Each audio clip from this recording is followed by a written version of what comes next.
નમસ્કાર દર્શક મિત્રો, બ્રેકિંગ ન્યૂઝમાં આપનું હાર્દિક સ્વાગત છે. આપ જોઈ રહ્યા છો ગુજરાત ન્યૂઝ 24. ઓગળ વિદ્યા મંદિર થરામાં સ્પર્ધાત્મક પરીક્ષા માર્ગદર્શન સેમિનારનું આયોજન કરાયું.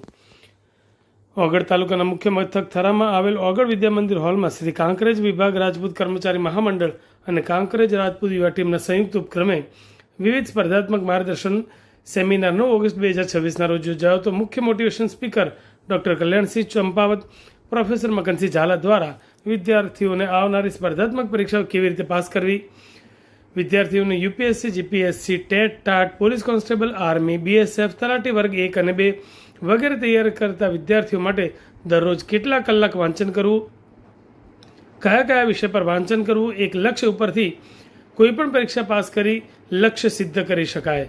સેમિનારમાં 200 આસપાસ વિદ્યાર્થી ભાઈ બહેનોએ ભાગ લીધો હતો. કાંકરેજ અને ઓગળ તાલુકાના સામાજિક આગેવાનો, યુવાન મિત્રો, ભાઈઓ બહેનોએ માર્ગદર્શન સેમિનારને ઉજ્જવળ બનાવ્યો હતો. શ્રી કાંકરેજ વિભાગ રાજપૂત કર્મચારી મંડળ અને રાજપૂત યુવા ટીમની સતત મહેનતથી આ માર્ગદર્શન સેમિનાર સફળ બન્યો હતો. ગુજરાત ન્યૂઝ 24 માટે રિપોર્ટર નવગણ દેસાઈ, કાંકરેજ, ઓગળ.